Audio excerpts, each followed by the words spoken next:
Song of Praise and Worship family. You are holding a book about a journey. Not just the journey of ancient Israel through Sinai, but the journey of the human soul toward responsibility, wisdom, and harmony. If you have ever read the story of Israel in the wilderness, you may have seen it as history, theology, or even a cautionary tale. But I invite you to see it as a mirror. In these pages, we will walk step by step alongside a nation that complained, feared, rebelled, and yet was carried by a covenant-keeping God. And we will walk alongside you, your leadership struggles, your fragile faith, your private compromises, and your quiet hopes. But this book is not. Let me be clear. This is not a commentary.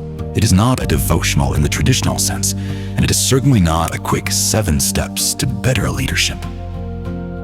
This is a workshop in 500 chapters. Each chapter is roughly 3,000 words, long enough to go deep, short enough to wrestle with in one sitting. Together, they form a slow, deliberate immersion into the character of a leader and the content of a believer. What you will find inside. First, a parallel journey. We will compare the collective character of Israel with the character of a good leader. When Israel grumbles, we ask, where do you grumble in secret? When Israel builds a golden calf, we ask, what have you shaped with your own hands to calm your anxiety? When Moses intercedes, we ask, who are you standing between today? Second, a test of faith. We will place the faith of Israel beside the faith of a mature Christian, not to shame the ancient wanderers, but to recognize our own unbelief in different costume. Their disbelief looked like idolatry.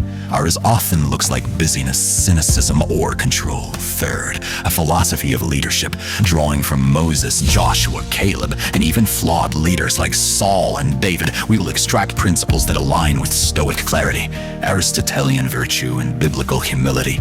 You will learn not just what to do, but who to become. Fourth, words of wisdom for the long road. Every chapter ends with a desert wisdom section, a philosophical maxim, a leadership paradox, or a self-development exercise. These are designed to be practiced, not merely read. The deep assumption of this book. Here is the belief that fuels all 500 chapters. You cannot lead others farther than you have led yourself. The Israelites needed 40 years to turn slaves into free people.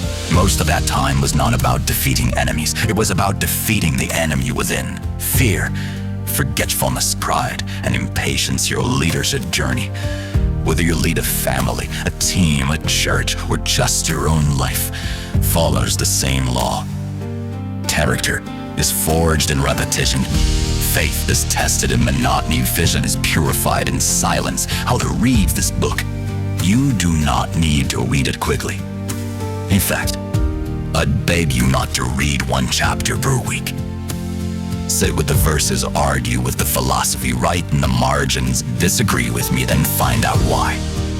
Each chapter will include a primary Bible passage, a character comparison, philosophical tools, a leadership paradox, 3 self-development questions for journaling or group discussion.